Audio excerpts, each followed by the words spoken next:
অত্যন্ত দুঃখের বিষয় বর্তমান ডেভিল ইউনুস জোর করে ক্ষমতা দখল। এই ডেভিল ইউনুসের এই মেটিকুলাস ডিজাইন মাস্টার প্ল্যানের মধ্যে কারা আছে?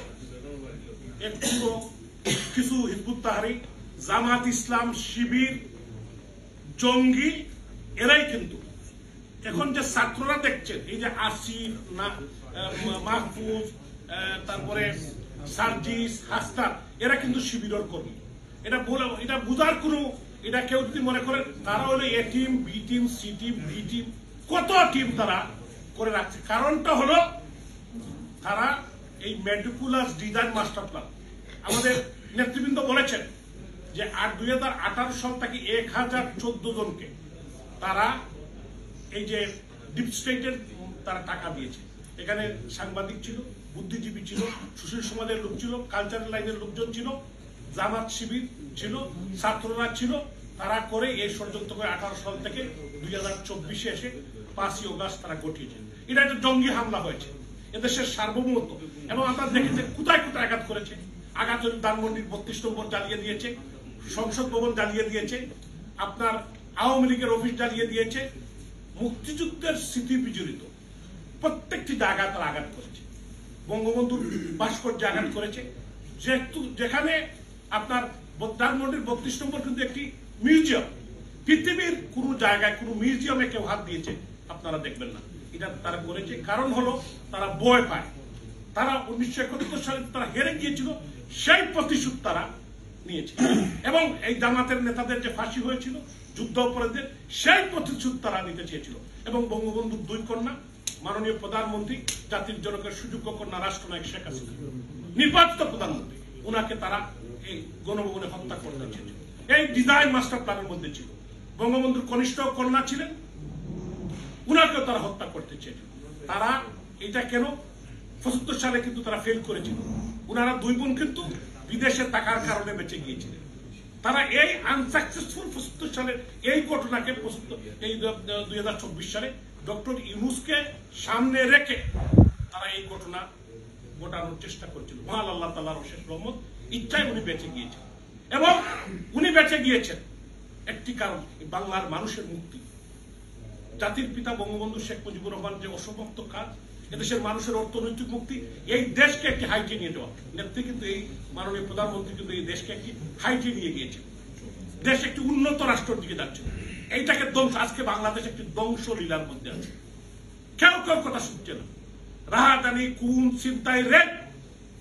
আমাদের ঢাকা বিশ্ববিদ্যালয়ের কিছু সংখ্যক গুণেরা, আমি সবাইকে বলবো না, ছাত্র সমাজকে দায়ী করবেন না। সমস্ত ছাত্র সমাজ ঢাকায় সেদিন আন্দোলন করতে যায় নাই, সমস্ত যুব সমাজ আন্দোলন করতে যায় নাই। খুশি হয়ে গিয়েছে, লাখখানেক হবে, কিন্তু কোটি কোটি ছাত্র যুবক বাংলাদেশে তারা তো যায় নাই। 40টি জেলায় কোনো আন্দোলনে হয় নাই, এটা বুঝতে হবে। সিলেট শহরে এখানে আজাদুর রহমান আজাদ আছেন, অনেকেই নেতৃবৃন্দ আছেন। আমরা যারা ছিলাম সিলেট শহরে, কয়জন ছিল আমরা দেখেছি।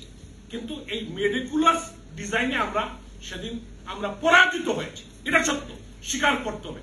তবে এই পরাজয় সাময়িক ছিল। আমি বলেছি মাননীয় প্রধানমন্ত্রী শেখ হাসিনা এখনো রাষ্ট্রের নির্বাচিত প্রধানমন্ত্রী, ওনার সংসদ আছে, সবকিছু আছে। এবং এই মেটিকুলাস ডিজাইন ইনশাআল্লাহ অনেকেই কিন্তু হাস্যরস করেছিলেন। আমি যখন প্রথম কথাটা বলেছিলাম যে শেখ হাসিনা বাংলাদেশের প্রধানমন্ত্রী, অনেকেই কিন্তু সমালোচনা করেছে। অনেকেই আমাকে বলেছিলেন যে এটা বলা ঠিক হয় না। আমি বলেছি, যা বলেছি ঠিকই বলেছি, এটা সঠিক। বাংলাদেশের সংবিধান থাকে, এই সংবিধান অনুযায়ী মাননীয় প্রধানমন্ত্রী শেখ হাসিনা এখনো বাংলাদেশের প্রধানমন্ত্রী। যারা স্বপ্ন দেখছে, স্বপ্ন দেখা ভালো, বেশি দিন স্বপ্ন টাইম বেশি সময় থাকে না, এটা সবাই জানেন আপনারা। অল্প সময়ের মধ্যে স্বপ্ন ভঙ্গ হয়ে যায়। আজকে বাংলাদেশের মানুষ, নারী পুরুষ থেকে শুরু করে ছাত্র সমাজ, যুব সমাজ, আজকে সবাই রাস্তায় বলছে আমরা আমাদের শেখ হাসিনাকে চাই। আমরা শেখ হাসিনা আমলেই ভালো ছিলাম। শেখ হাসিনাই বাংলাদেশের মানুষের জন্য, মানুষের কল্যাণের জন্য ভালো ছিল, দেশের মানুষের জন্য।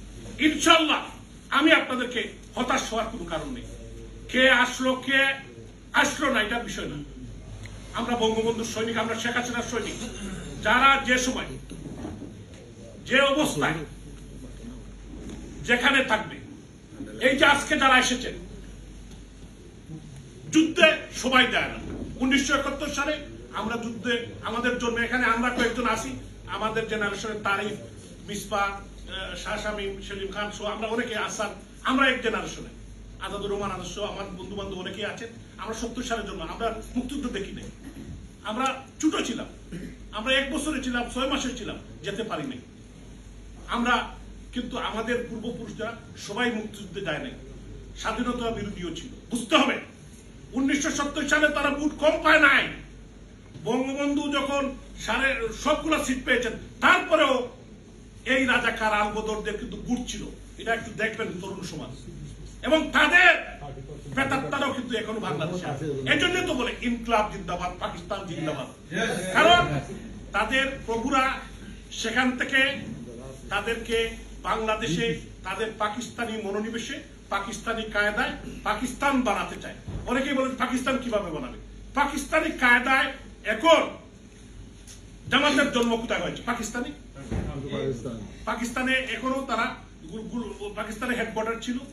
তো এই জামাত ইসলাম এখন বাংলাদেশের ক্ষমতা দখল করেছে।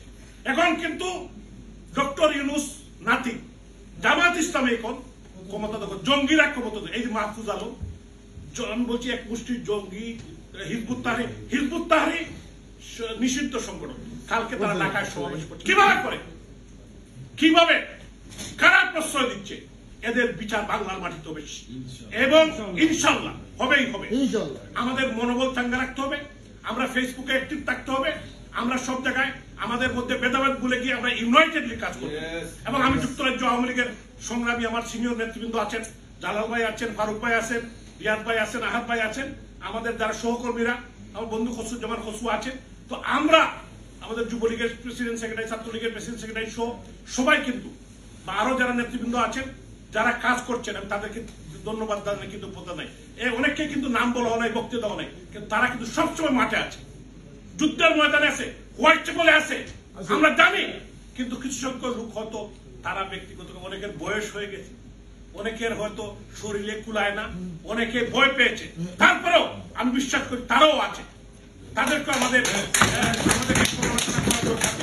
আমরা যারা যুদ্ধের ফ্রন্টে থাকবে, জননেত্রী শেখ হাসিনা উনি জানেন বঙ্গবন্ধুর 2 কন্যা, বঙ্গবন্ধু কন্যা শেখ রেহানা, বঙ্গবন্ধু কন্যা শেখ হাসিনা, যুক্তরাজ্য আওয়ামী লীগ উনাদের নিজের হাতের বড় সংগঠন। উনারা এটা দেখেন, দেখভাল করেন। এনারা প্রত্যেকটি নেতাকর্মীকে ছিলেন, প্রত্যেকটি মানুষকে ছিলেন, কে কি করছেন উনারা সব জানেন। তো আমি মনে করি আমরা ইউনাইটেডলি ফাইট দিতে হবে।